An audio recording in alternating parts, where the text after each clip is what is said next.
নমস্কার দর্শক, সংবাদ আবির্ভাবের গুরুত্বপূর্ণ সংবাদে আপনাদের সকলকে স্বাগত। আমরা প্রত্যেক দিনের মতন আজকেও একটি বিশেষ এবং গুরুত্বপূর্ণ সংবাদ আপনাদের সামনে তুলে ধরব। দর্শক, আজ হচ্ছে 1 মে।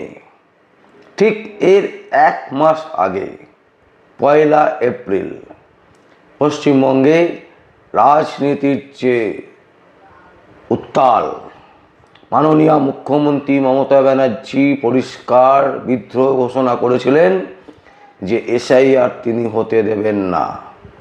এসআইআরের প্রতিবাদে তিনি রাস্তায় নেমেছেন, তিনি সুপ্রিম কোর্টে গিয়ে দাঁড়িয়েছেন। সেই এসআইআরকে সামনে রেখে কিছু মানুষ, তার মধ্যে কিছু আইনজীবীও আছেন, তারা প্রতিবাদ জানিয়েছিল। কোথায় প্রতিবাদটা জানিয়েছিল? মোথাবাড়িতে। এবং সেই প্রতিবাদের আজ গিয়ে পড়েছিল বিশিষ্ট কিছু বিচারপতিদের উপর। কারণ কি? মোথাবাড়িতে অশান্তির মামলায় জামিন খারিজ করল 52 জনের। 13ই মে অবধি জেল হেফাজতে রাখার নির্দেশ বিচারপতির।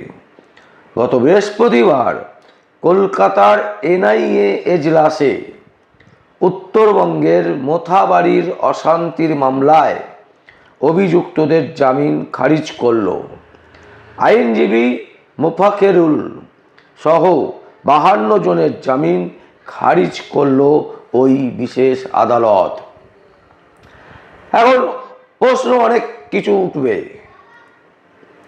অনেকেই বলবেন যে তারা রীতিমতো দেশদ্রোহিতা দেখিয়েছেন, দেশদ্রোহী করেছেন, তাই তাদেরকে এনআইএ দিয়ে তাদেরকে গ্রেপ্তার করানো হয়েছে, কেন্দ্রীয় বাহিনী তাদেরকে গ্রেপ্তার করেছে এবং তারা জামিন পাবে না। একদম ঠিক করেছেন।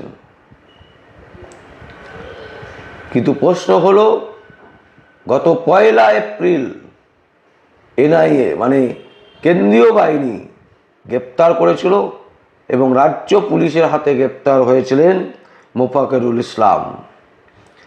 তাদেরকে এনআইএর হেফাজতে নেওয়া হয়। এনআইএ তদন্ত চালায় এই দীর্ঘ 1 মাস। বলুন তো কি রিপোর্ট দিয়েছে এখন পর্যন্ত এই 1 মাসে? এইটাই রিপোর্ট দিতে পারবে যে তারা রীতিমতো আক্রমণাত্মক অবস্থায় এসআইআরের বিরোধিতা করেছে। তারা কলকাতা থেকে বিভিন্ন জায়গা থেকে যে সমস্ত বিচারপতিরা গেছিলেন এসআইআর নিয়ে তদারকি করতে, এসআইআর নিয়ে ঠিকঠাক করে এসআইআর প্রসেসকে এগিয়ে নিয়ে যেতে যে সমস্ত বিচারপতিরা ছিলেন তাদেরকে আটকে রেখেছিলেন, তাদেরকে কোনো অবস্থাতেই বেরোতে দিচ্ছিলেন না। পরিশেষে কেন্দ্রীয় বাহিনী গিয়ে তাদেরকে উদ্ধার করেন। বিশাল মানুষ যারা এই প্রতিবাদে সামিল হয়েছিলেন। কোন প্রতিবাদে? এসআইআরের বিরোধিতায়। আশ্চর্যজনকভাবে আমরা দেখি যে বিশেষ করে পশ্চিমবঙ্গে সমস্ত কিছু যেন একটা গুলিয়ে দেওয়ার প্রবণতা দেখা যাচ্ছে। সাধারণ মানুষ থেকে শুরু করে রাজনীতি নেতা নেত্রীরা তারা তাদের মতন করে মামলা সাজিয়ে নেন, তাদের মতন করে তারা সেই মামলাকে পরিবেশন করেন বিভিন্ন সংবাদ মাধ্যমে, বিভিন্ন সোশ্যাল মিডিয়াতে। এসআইআর বিরোধিতা করেছেন মাননীয় মুখ্যমন্ত্রী মমতা ব্যানার্জিও বিরোধিতা করেছেন, অভিষেক ব্যানার্জি বিরোধিতা করেছেন, বিরোধিতা করেছেন রাজ্যের কংগ্রেস, বিরোধিতা করেছে রাজ্যের এসআইও, বিভিন্ন যে দলগুলো আছে সেই দল, বহু নেতা নেত্রীরা তারা নির্বাচন কমিশনের দপ্তর গিয়ে ঘেরাও করেছিলেন, আক্রমণাত্মক অবস্থায় তারা আন্দোলন করেছিলেন। বলুন তো কোন নেতা নেত্রীকে গ্রেপ্তার করা হয়েছে? এসআইআর নিয়ে রাস্তায় নেমেছিলেন মুখ্যমন্ত্রী মমতা ব্যানার্জি এবং তার পুরো দল। বলুন তো কবে মমতা ব্যানার্জিকে গ্রেপ্তার করা হয়েছে? কবে অভিষেক ব্যানার্জিকে গ্রেপ্তার করা হয়েছে? যেদিনকে এসআইআর নিয়ে রাস্তায় নেমেছিলেন মাননীয় মুখ্যমন্ত্রী মমতা ব্যানার্জি এবং তার ভাইপো অভিষেক ব্যানার্জি, সেদিনকে কলকাতা স্তব্ধ হয়ে গিয়েছিল। এক প্রান্ত থেকে আরেক প্রান্তে অ্যাম্বুলেন্স পরিষেবা বন্ধ হয়ে গিয়েছিল। এক প্রান্ত থেকে আরেক প্রান্তে কলকাতার যাওয়া যাচ্ছিল না। সেদিন কোন নেতা নেত্রীকে গ্রেপ্তার করেছিলেন এই কেন্দ্রীয় বাহিনী বা এই যে যারা বলছেন এনআইএ বা বিচারপতিদের নির্দেশ, কোন বিচারপতি নির্দেশ দিয়েছিলেন যে এনাদেরকে গ্রেপ্তার করা হোক? করা হয়নি। মোথাবাড়িতে সাধারণ মানুষ, খেটে খাওয়া মানুষ, নিপীড়িত মানুষ, যারা ভয়ে আক্রান্ত, যারা মনে করছিলেন যে এসআইআরে তাদের নাম কেটে বাদ চলে গেলে তাদের নাগরিকত্ব চলে যাবে, তাদেরকে ভারতবর্ষ থেকে বের করে দেওয়া হবে, এই ধরনের বহু মানুষ যারা মোথাবাড়িতে গিয়ে একত্রিত হয়েছিলেন এবং সেখান দিয়ে মোফাকরুল যাচ্ছিলেন, সেই যাওয়ার পথে তিনি দেখতে পান যে একটা আন্দোলন সেখানে এইভাবে এসআইআরের বিরোধিতা করছেন। তাই তিনি সেখানে তার বক্তব্য রেখেছিলেন।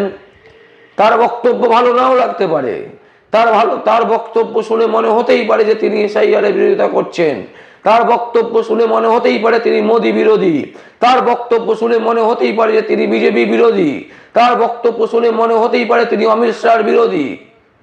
কিন্তু তার মানে কি এই নাকি যে তাকে গ্রেপ্তার করে নেব এবং গ্রেপ্তার করে নেওয়ার পর দিনের পর দিন এনআইএর কোনো রিপোর্ট জমা করতে পারবো না? দীর্ঘ 30 দিন হয়ে গেছে, এমন একটা রিপোর্ট দেখান যেখানে তিনি দেশত্যাগিতার ছাপ রেখেছেন। আমাদের কাছে এখনো পর্যন্ত সেরকম কোনো তথ্য নেই। ইনকাম প্রত্যেকটা মানুষ করেছেন, রাজ্যে থেকে শুরু করে যদি বিচার করতে হয় তাহলে নরেন্দ্র মোদীর কাছে এত টাকা কোথা থেকে পাচ্ছেন, কেন অমিত শাহ এত টাকা কোথা থেকে পাচ্ছেন, রাজ্যের মুখ্যমন্ত্রী মমতা ব্যানার্জি তার ভাইপো এত টাকা করে কোথা থেকে পাচ্ছেন, কোথা থেকে আসছে এত টাকা, কেন এখনো পর্যন্ত তাদেরকে গ্রেপ্তার করা হলো না, কেন লিপস অ্যান্ড বাউন্সের নাম থাকা সত্ত্বেও অভিষেক ব্যানার্জিকে এখনো পর্যন্ত অ্যারেস্ট করলো না? এসব প্রশ্ন তুলুন। সাধারণের ঘরের ছেলে, তিনি আন্দোলন করতে গেছিলেন। আন্দোলনের প্রক্রিয়া ভুল হতে পারে, আন্দোলনের প্রতিবাদ ভুল হতে পারে, কিন্তু দেশদ্রোহিতা নন। এখনো পর্যন্ত দেশদ্রোহিতার নামে কোনো প্রমাণ করতে পারেনি। মোফাকরুল ইসলাম থেকে শুরু করে যে 52 জনকে গ্রেপ্তার করে রাখা হয়েছে তাদেরকে জেলে ফেলে তুলে দিলেন কেন? কেন এনআইএর কাস্টাডিতে রাখা হচ্ছে না? কেন রেখে তাদের বিরুদ্ধে তদন্ত করা হচ্ছে না? কেন এখনো পর্যন্ত 1 মাসের মধ্যে প্রমাণ করতে পারলো না এনআইএ যে এরা ভারতবর্ষে দেশদ্রোহিতা করছে, ভারতবর্ষে দেশের বিরুদ্ধে আচরণ করছে, দেশদ্রোহী এরা? বিভিন্ন কোর্টের যে বিচারপতিদের আছে তাদের উপর আক্রমণ করেছেন, এরকম কোনো নথি, কোনো তথ্য, কোনো প্রমাণ আছে? নেই, দেখাতেও পারবেন না। এনআইএ থেকে শুরু করে উচ্চপদস্থ যত বড় আছে কেউই দেখাতে পারবেন না, কারণ এনাদেরকে ধরে রাখা হয়েছে শুধুমাত্র রাজনীতির ফায়দা নেবার জন্য। মোফাকরুল ইসলাম হতে পারে তার অ্যাটিটিউড অন্যরকম, মোফাকরুল ইসলাম হতে পারে কলকাতা হাইকোর্টে মাঝে মাঝে আসে, বিভিন্ন কোর্টে তিনি ঘুরে বেড়ান, মোফাকরুল ইসলাম হতে পারে যে তিনি প্রচার চান। আচ্ছা বলুন তো, প্রচার কে না চায়? প্রধানমন্ত্রী নরেন্দ্র মোদী প্রচার চান না? অমিত শাহ প্রচার চান না? মমতা ব্যানার্জি প্রচার চান না? অভিষেক ব্যানার্জি প্রচার চান না? ভারতবর্ষের এমন একটা মানুষকে দেখান যিনি প্রচার চান না। ওনার প্রচারের স্টাইল আলাদা, উনি ওনার মতন প্রচার করেন, বাকি নেতা নেত্রীরা তাদের মতন করে প্রচার করেন। যাই হোক দর্শক, আমরা এখনো পর্যন্ত এইটুকু বলতে পারি, এনআইএ কোনো অবস্থাতেই প্রমাণ করতে পারবে না যে এই মোফাকরুল ইসলাম থেকে শুরু করে যাদেরকে গ্রেপ্তার করা হয়েছে তারা দেশদ্রোহী। তারা প্রতিবাদ করেছিল এসআইআর নিয়ে, তাদের প্রতিবাদের গতি ভুল হতে পারে, তাদের প্রতিবাদের প্রক্রিয়া ভুল হতে পারে, তাদের প্রতিবাদী যে ইমেজ সেটা হিংসাত্মক হতে পারে, কিন্তু তারা দেশদ্রোহী নন। তাই দেশদ্রোহী তাকমা লাগিয়ে যেভাবে অ্যারেস্ট করে রাখা হয়েছে সেটা প্রমাণ করতে পারবে না এনআইএ থেকে শুরু করে রাজ্যের উচ্চপদস্থ অফিসাররা এবং ভারতবর্ষের বড় বড় অফিসাররা। এটা আমরা হলফ করে বলতে পারি, কারণ পুরোটাই পলিটিক্যালি শিকার, রাজনীতির শিকার হলেন এই মানুষগুলো। আর এই মানুষগুলোকে এখন দিনের পর দিন এইভাবে তারিখের পর তারিখ চলবে, তারিখ তারিখ তারিখ, কিন্তু এনআইএ খুঁজে পাবে না একটা মানুষকে এই 52 জনের মধ্যে যে এরা দেশদ্রোহী। প্রতিবাদের ভাষা এক একজনের এক এক রকম হতে পারে, প্রতিবাদ বিভিন্ন রকমভাবে হতে পারে। এনারা এসআইআরের প্রতিবাদ করেছিলেন মাত্র, কিন্তু এনাদেরকে ফাঁসানো হলো। এই হচ্ছে ভারতবর্ষের সংবিধান। যারা রাজনীতির ছত্রছায়া থাকবেন না তাদের পরিণাম এরকমই হবে। রাতের পর রাত, মাসের পর মাস বিচারের বাণী নির্বৃত্তে কাঁদবে। এই হচ্ছে ভারতবর্ষের আইন, ভারতবর্ষের শোষণ ব্যবস্থা। যিনি রাজনীতি ছত্রছায়া থাকবেন তিনি যত বড়ই অপরাধ করুক না কেন 7 খুন মাপ থাকবে, মিডিয়া তার হয়ে কথা বলবে, আর সাধারণ মানুষ সেই 5 মিডিয়াকে চাটতে চাটতে তার হয়েই কথা বলবে। আমরা ধিক্কার জানাই এই সমস্ত সাধারণ মানুষদেরকে, যারা নিজেদের ব্যথা নিজেরা বোঝে না। দর্শক, আমরা এই সংবাদ আপনাদের সামনে তুলে ধরলাম। আপনারা বুঝুন না বুঝুন পুরোটাই আপনাদের ব্যাপার। বুঝতে হবে এরকম কোনো ব্যাপার নেই, না বুঝলেও কোনো ব্যাপার নেই। দেখলে দেখবেন, না দেখলে না দেখবেন। তার কারণ পশ্চিমবঙ্গের যেটুকু আশা আছে সেটুকু আশাও খিনখিনের মতন জ্বলছে। তাই আপনি বুঝুন আর না বুঝুন, আমাদের কাজ আপনাদের সামনে সত্যটাকে তুলে ধরা।